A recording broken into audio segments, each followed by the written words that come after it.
జనసేనలకు ఆ నియోజకవర్గ టికెట్ ఇప్పుడు హాట్ సీట్గా మారింది. 2 ఏళ్ల నుండి అనుకున్నట్లుగా సిట్టింగ్ ఎమ్మెల్యేగా తనదే టికెట్ అంటూ టీడీపీ సీనియర్ నేత ధీమాగా చెప్తున్నారు. పొత్తులో భాగంగా తనకే టికెట్ అంటూ జనసేన సీనియర్ ప్రచారం చేసుకుంటున్నారు. ఇక ఇద్దరి వ్యవహారం తెలుగు తమ్ముళ్ళు జన సైనికుల్లో ఉత్కంఠ రేపుతోంది. ఇంతకీ ఆ నియోజకవర్గం ఏది? అక్కడ ఎందుకంత పోటీ?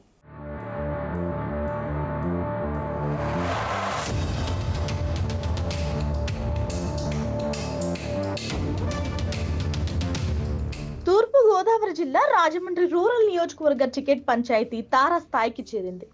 ఈ వ్యవహారం ఇటు టీడీపీ అధినేత చంద్రబాబు, అటు జనసేనాని పవన్ కళ్యాణ్లకు పెద్ద తలనొప్పిగా మారుతోంది.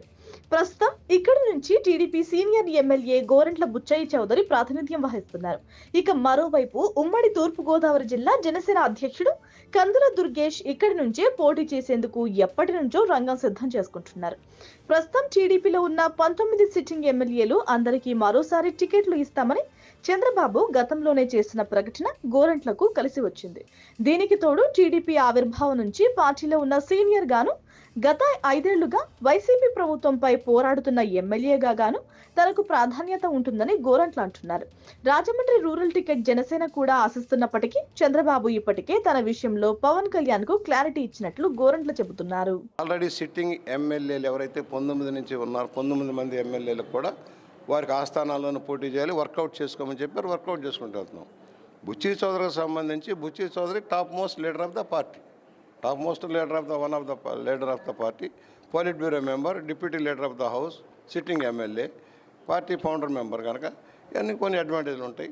ఫైటర్ మెయిన్గా ఏంటంటే జగన్మోహన్ రెడ్డి మీద ఫైట్ చేసుకుంటూ వస్తాను. దాదాపుగా గత 4.5 సంవత్సరాలు ఫైట్ చేసుకుంటూ వస్తున్నాం. సరే, ఇప్పుడు పొత్తు కుదిరింది కదా, మాకు అడగటంలో తప్పలేదు, ఆశించడంలో తప్పని నేను అన్నాను. కాకపోతే కొన్ని నార్మ్స్ ఉన్నాయి. నార్మ్స్ ప్రకారం చంద్రబాబు గారు పవన్ కళ్యాణ్ గారు కూర్చొని మాట్లాడుతూ ఉన్నారు.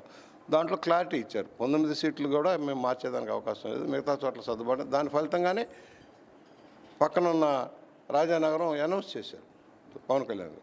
ఇంక దాంట్లో పెద్ద క్లారిటీ ఇవ్వాల్సిన అవసరం లేదు. సరే, ఎవరో అడుగుతున్నారు, ఆశిస్తున్నారు, మాకు ఇస్తున్నారని చెప్పుకొని నేను కూడా మొదటి నుంచి ఏం చెబుతున్నాను, నేను ఎందుకు చెప్పట్లేదంటే నాకు క్రమశిక్షణ ఉంది, ఒక డిసిప్లిన్ ఉంది. నేను చెప్పడానికి పార్టీ అధ్యక్షుల వారు ఆథరైజ్గా అనౌన్స్ చేసేదాకా నేను ఎందుకు మాట్లాడాలి? క్లారిటీ అయితే ఉంది, మాకు క్లారిటీ ఉంది. మా పార్టీ అధ్యక్షుల వారి నుంచి ఒక స్పష్టమైన విధానాలు ఉన్నాయి, దాని ప్రకారం మేము నడుస్తున్నాం. ఇక మరోవైపు జనసేన టికెట్ పై ఆశలు పెట్టుకున్న జిల్లా పార్టీ అధ్యక్షుడు కందుల దుర్గేష్ సైతం తన వాదన గట్టిగానే వినిపిస్తున్నారు. జనసేన పార్టీకి రాజమండ్రి రూరల్ బలమైన నియోజకవర్గంగా ఉండటం వల్లే గత ఎన్నికల్లో ఎమ్మెల్యేగా పోటీ చేసిన తనకు 43,000 ఓట్లు వచ్చాయని అంటున్నాడు. 2007 నుంచి 6 ఏళ్ల పాటు ఎమ్మెల్సీగా పనిచేసిన తాను రాజమండ్రి రూరల్ నియోజకవర్గాన్ని అభివృద్ధి చేశారని గుర్తు చేసుకుంటున్నారు. తనపై ఎలాంటి అవినీతి మచ్చ లేకపోవడం మరో ప్లస్ పాయింట్ అని దుర్గేష్ చెబుతున్నమాట. అన్నిటికంటే ప్రధానంగా టీడీపీ సిట్టింగ్ ఎమ్మెల్యేలకు మరోసారి టికెట్లు ఇవ్వాలనే మాట 2 ఏళ్ల క్రితం నాటిదని, కూటమి ఏర్పడిన తర్వాత అది ఎలా కుదురుతుందని దుర్గేష్ ప్రశ్నిస్తున్నారు. ఇటీవల మంగళగిరిలో పవన్ కళ్యాణ్ కలిసినప్పుడు తనకే టికెట్ అని చెప్పారని, అయితే ఇరు పార్టీల అధినేతలు ప్రకటించే వరకు తాను వేచి చూస్తానంటున్నారు దుర్గేష్. 100% రాజమండ్రి రూరల్ నియోజకవర్గం సీటు మనదే. అక్కడ అత్యంత బలమైనటువంటి నియోజకవర్గం మనకది. నువ్వు కూడా మొన్న ఎలక్షన్లో 43,000 ఓట్లు తెచ్చుకోగలిగావు. అందువల్లనే అక్కడ ఎన్నికల ఫలితాలు కూడా తారుమారయ్యాయి. అందువల్ల నీకే సీటు ఉంటుందనేటువంటి మాట స్పష్టమైన హామీ పవన్ కళ్యాణ్ గారు నాకు ఇచ్చారు.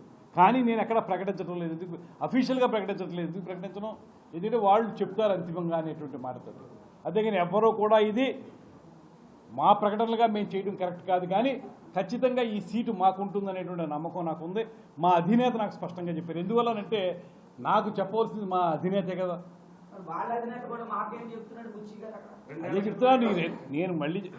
సరే, 2 ఏళ్ల క్రితం అనే దానికి కూడా చెప్తాను. 2 ఏళ్ల క్రితమే ప్రకటించింది మీరు ఒకటే కూర్చుంటే అప్పుడు పొత్తు లేదు. 2 ఏళ్ల క్రితం పొత్తు లేదు, సిట్టింగ్ ఎమ్మెల్యేలకు ఇస్తామని చెప్పారు. చెప్పలేదని ఎవరో అనరు దాన్ని. కానీ అప్పుడు పొత్తు లేదు. పొత్తు తర్వాత అనేక రకాల మార్పులు చేర్పులు జరుగుతాయి. దాన్ని త్యాగాలు చేయాల్సి వస్తుంది అనేటువంటి మాట కూడా చంద్రబాబు నాయుడు గారు చెప్పారు. అయినప్పటికీ కూడా నేను ఒకటే చెప్తున్నానండి, అంతిమంగా చంద్రబాబు నాయుడు గారు పవన్ కళ్యాణ్ గారు కూర్చొని ప్రకటించే వరకు కూడా ఎవరు చెప్పినా అది అబద్ధం అవుతుంది. రాజమండ్రి రూరల్ టికెట్ విషయంలో ఎమ్మెల్యే గోరంట్ల, జనసేన అధ్యక్షుడు దుర్గేష్ల వ్యవహారం 2 పార్టీల శ్రేణుల్లోనూ ఉత్కంఠంగా మారింది. ఎవరో ఒకరికి టికెట్ ప్రకటన వెలువడిన తర్వాత ఏం జరుగుతుందో అనే గుబులు సైతం అటు తెలుగు తమ్ముళ్లలోనూ ఇటు జన సైనికుల్లోనూ ఉంది. టికెట్ ఎవరికి రాబోతుందనే దానిపై బెట్టింగ్లు సైతం జరుగుతున్నట్లు తెలుస్తోంది. ఇదిలా ఉంటే ఈ టికెట్ వ్యవహారం నియోజకవర్గంలో కమ్మ, కాపు సామాజిక వర్గాలకు ప్రతిష్టాత్మకంగా మారింది. ఇక మరోవైపు రాజమండ్రి రూరల్ వైసీపీ ఎమ్మెల్యే అభ్యర్థిగా ఇప్పటికే ఖరారైన మంత్రి చెల్లుబోయిన వేణు తనదైన పంథాలో నియోజకవర్గంలో ఓటర్ల వద్దకు దూసుకువెళ్తున్నారు. దీంతో కూటమి అభ్యర్థి ఎవరైనా గట్టి పోటీ ఎదురు కాబోతోంది. ఇప్పటికైతే టికెట్ దక్కించుకోవడంలో అటు గోరంట్ల ఇటు దుర్గేష్ల మధ్య హోరాహోరీ పోరు కనిపిస్తోంది. అయితే రాజమండ్రి రూరల్ కూటమి అభ్యర్థి ఎవరనేది తేలాలంటే మరికొన్ని రోజులు వేచి చూడాల్సిందే.